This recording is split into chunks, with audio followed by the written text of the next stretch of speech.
Welcome back to Meena Sakthi YouTube channel. இன்றைக்கி என்ன பார்க்க போகிறோம்னு பார்த்தீங்கன்னா, 30 வயசுக்கு மேலே உள்ள ஆண் பெண்கள் 2 பேர்த்துக்குமே பேக் பெயின்றது நார்மலான விஷயமாயிடுச்சு. அந்த பேக் பெயின் வராமல் தடுக்கிறதுக்கு உளுந்து ரொம்ப முக்கியமான விஷயம்.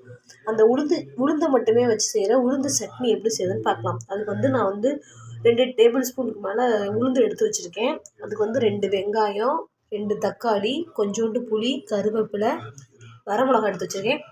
இதுதான் தேவையான இன்க்ரீடியன்ஸ். இது எப்படி செய்யுதுன்னு பார்க்கலாம் வாங்க. ஃபஸ்ட்டு எண்ணெய் ஊற்றிக்கிறேன். எண்ணெய் ஊற்றி ஆயில் இதாகும்.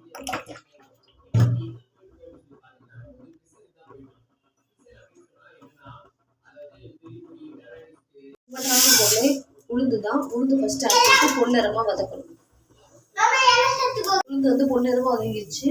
இதை நெக்ஸ்ட் நம்ம வெங்காயம் ஆட் பண்ணுறோம்.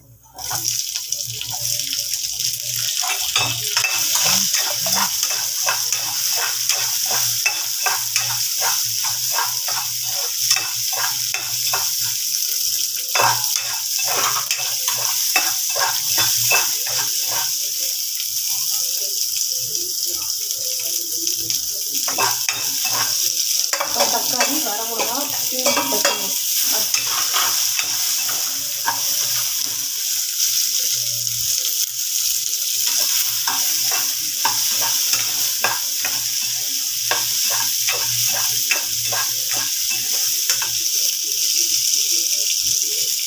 எல்லாத்தையும் வதக்கி எடுத்தாச்சு. இது ஒரு சட்னி அரைச்சி எடுத்துடலாம். உளுந்து சட்னி ரெடி ஆயிடுச்சு. தோசை இட்லிக்கு செம்ம டேஸ்ட்டாக இருக்கும். உளுந்து அதிகமாக இருக்கிறதுனால உடம்புக்கும் நல்லது, டேஸ்ட்டும் செம்ம சூப்பராக இருக்கும். இது ஒரு இடம் செஞ்சு பாருங்கள். அப்புறம் இந்த சட்னி நீங்கள் அடிக்கடி செஞ்சு பார்ப்பீங்க. இந்த மாதிரி வீடியோஸ் பார்க்க சேனலை சப்ஸ்கிரைப் பண்ணுங்கள்.